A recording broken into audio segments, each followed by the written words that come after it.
Hi, hello. Welcome to another episode of Isaiah's Newsstand. It's your host, Isaiah Edwards.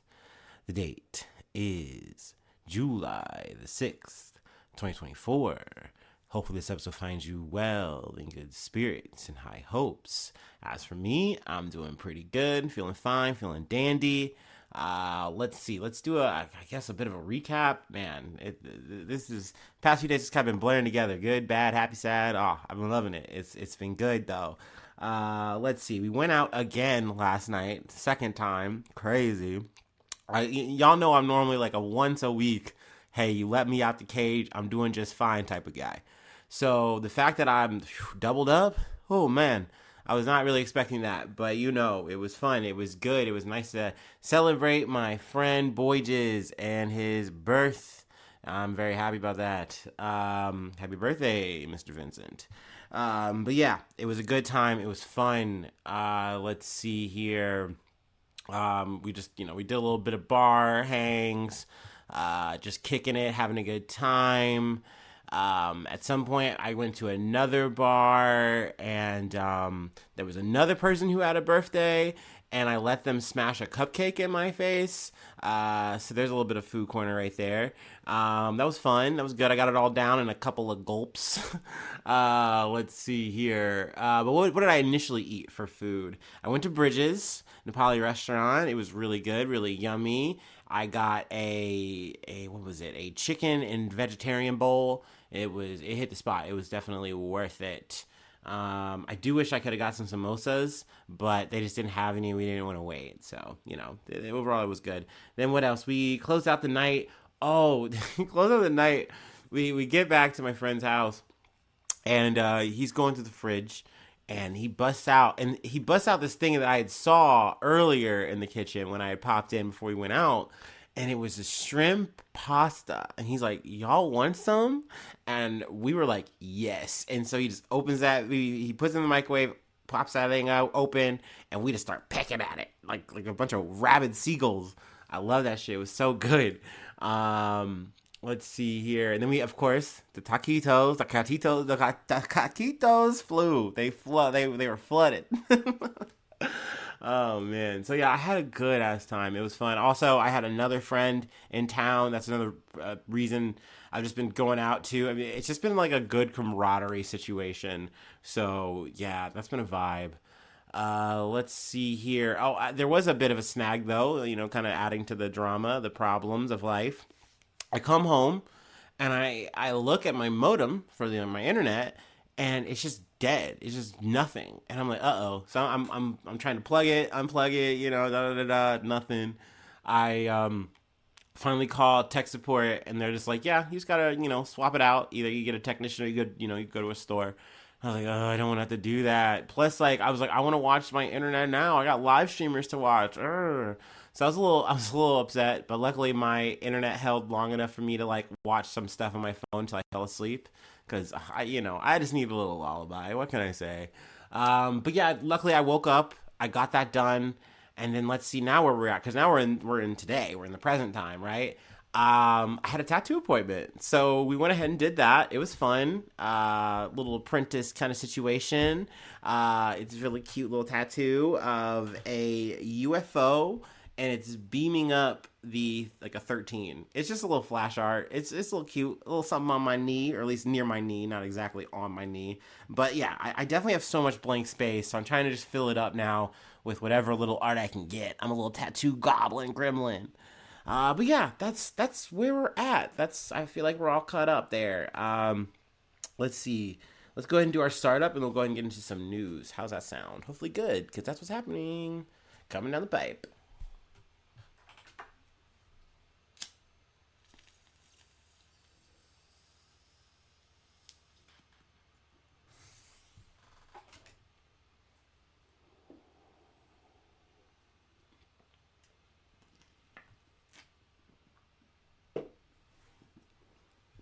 Okay.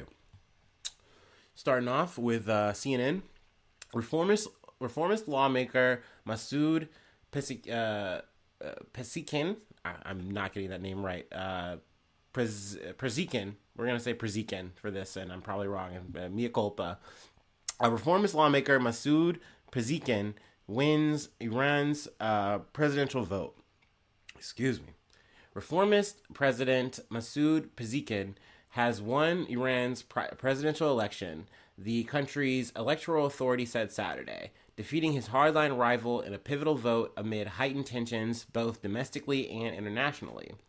Out of 30.5 million votes counted in Friday's runoff, Pezeshkian won 53.6%, edging out ultra-conservative Saeed Jaili, who had 44.3% of the votes, according to state-run Press TV. Voter turnout was 49.8%, Press TV reported. So that's pretty low for a turnout. A lot of people just really felt like, hey, our vote doesn't matter because no matter who wins, the Ayatollah has like ultimate power, which is Supreme Leader Ayatollah Saeed Ali Khamenei. So he initially has final say so of where the country's going to go, what's going to get done, what's not going to get done. But I still feel like this is a really good thing because with Pezeshkian, he was a reformist. He's a moderate, at least in terms of like what he is putting out. There's been a couple of situations where he's come out and just says some things that are, even though it's a moderate thing for a politician or a governing person or whatever to come out and say, like, for a very hard right religious government, that was big. It definitely had a lot of volume. So it's big that someone like this was able to win the ticket. But that being said, is there going to be much change? Well, time will tell. Probably not. It's just more like a facelift politically. But let's see here. Where do we want to pull from the next part? Let's see. I guess we can read a little bit of a quote from Pezeshkian's victory speech a little bit. Dear people of Iran, the elections are over, and this is just the beginning of our support work.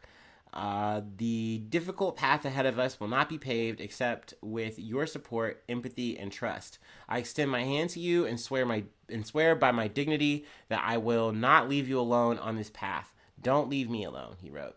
Also, I should add, too, that this is obviously on the heels of President Raisi dying in the plane crash. We covered that, and so I kind of didn't feel like, having to reiterate that, but, kind of goes without saying. But I guess just a little bit about Masoud's background. A health minister under reformist President Mohammed Khatami, Pezeshkian is a trained heart surgeon and lawmaker.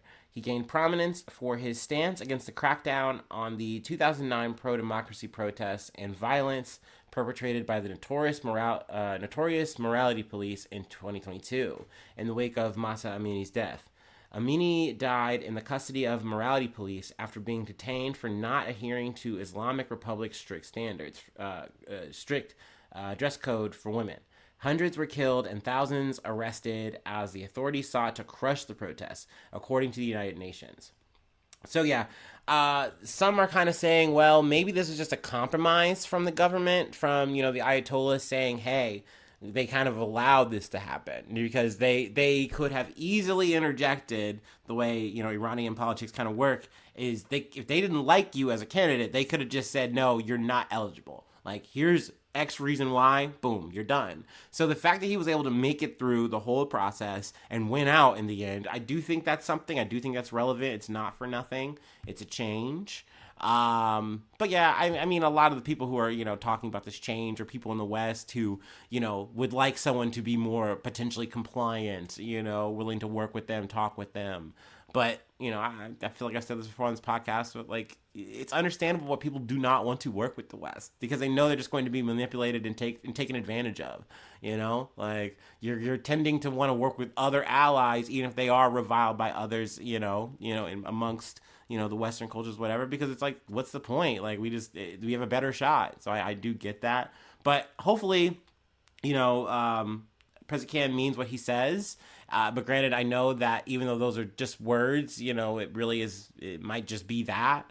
But I do think this is a good look, and we're gonna knock on wood, call this a good thing. Hopefully this is will lead to some good fruit in the future. But yeah, I figured that was interesting. Wanted to talk about that. Let's move on to the next beat from the Associated Press. Hamas clears the way for a possible ceasefire after dropping key demand, officials say. Hamas has given its initial approval of a U.S.-backed proposal for a phased ceasefire deal in Gaza, dropping a key command that Israel commit up to a complete end of the war, a Hamas official and an Egyptian official said on Saturday. Two officials who spoke on the condition of anonymity to discuss ongoing negotiations said Washington's phased deal would start with a full and complete 6-week ceasefire during which older, sick, and female hostages would be released in exchange for hundreds of Palestinian prisoners. During those 42 days, Israeli forces would withdraw from densely populated areas of Gaza and allow the return of displaced people to their homes in northern Gaza, the official said. Over that period, Israel, Hamas, and mediators would negotiate the terms of the second phase that could see the release of the remaining male hostages, both civilians and soldiers, the official said. In return, Israel would free additional Palestinian prisoners and detainees. The third phase would include the return of any remaining hostages, including bodies of the dead, and the start of a years-long reconstruction project. So, I mean, this is really good if this is what both sides can actually agree to and put on paper and say, hey, let's execute this. Even though there's definitely forms or parts of this where it could fall apart, and that's the thing that kind of sucks. I also, I mean, once again, I guess call me crazy here, but I can understand why Hamas wanted to have this be a ceasefire that was just fucking permanent. Because we do know that Israel is going to, at some point, when this is all said and done and they get all their hostages back, they're going to find a way to try to reignite this shit. Because what? We need to eradicate Hamas. We aren't coming off of that. Like, that's their mantra now, and they're sticking to that. So, you know, I still find it frustrating that the narrative was Hamas isn't negotiating, like Israel actually is, when really Israel has been like, we don't agree with any of this shit. Like, we are going to keep doing what we're doing. We're going to keep blowing up civilians, not giving a shit until either we get Hamas eliminated or they come up with a ceasefire that actually works for us. That's more or less what's been portrayed by Israeli top brass. So, you know, I'm hopeful that this is something that can at least be approved. Is it perfect? Of course not. You know, we're not going to get a perfect solution outcome in this kind of situation, of course. But anything that kind of can get both sides moving towards at least a peaceful process, a peaceful, even just a reprieve, I think is something, right? You know, because we've this isn't our first time doing a temporary kind of ceasefire, you know what I mean, in this kind of conflict, in this kind of fucking situation, this war, this genocide, whatever you want to fucking call it right now.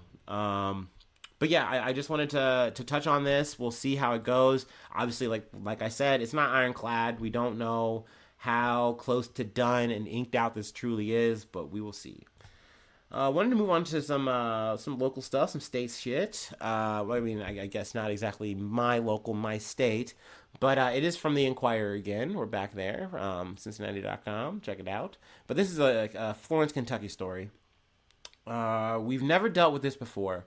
4 shot dead at Florence party. Suspect also dead. Let's see here.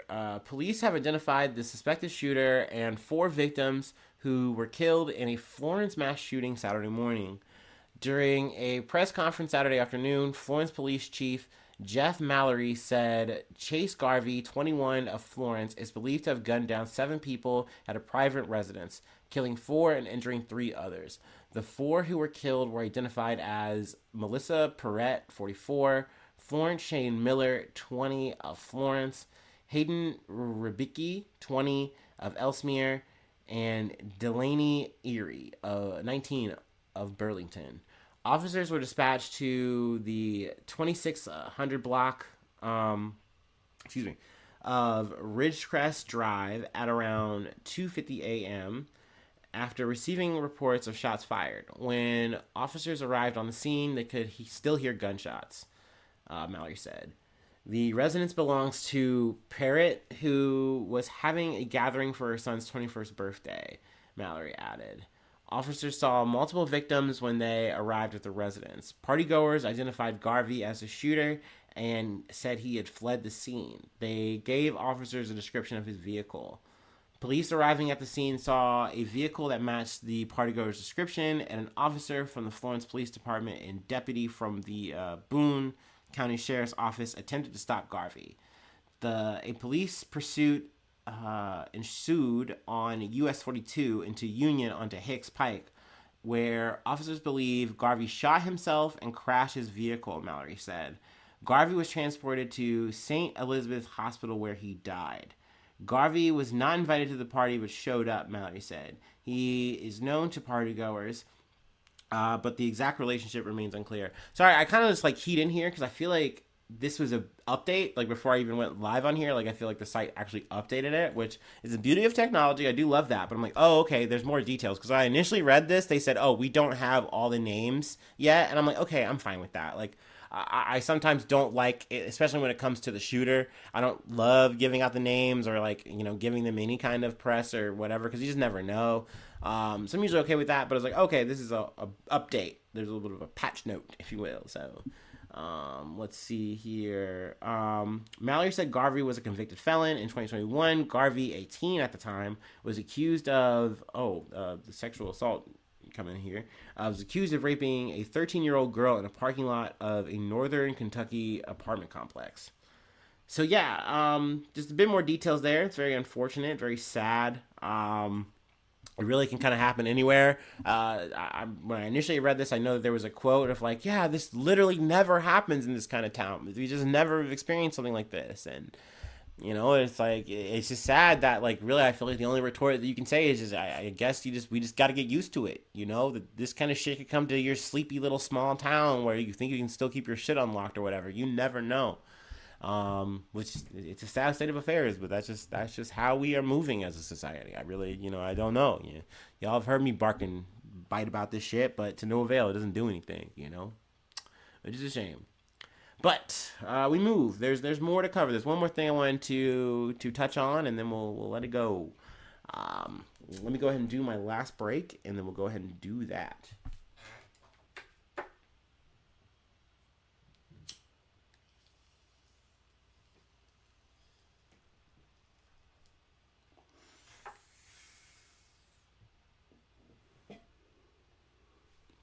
Also, just thinking about it, man. Yeah, I can't imagine having a birthday and my friends and shit dying. I literally just was at a birthday. You know what I mean? Fuck. It's so much of this fucking shit when it comes to these mass shootings. I've said it before. I say it again. I never cover this shit to the level that I feel like I should. The amount that I know that is out there that I could screen able to cover. But then that would become an all consuming thing for just this podcast. But, god damn it, dude.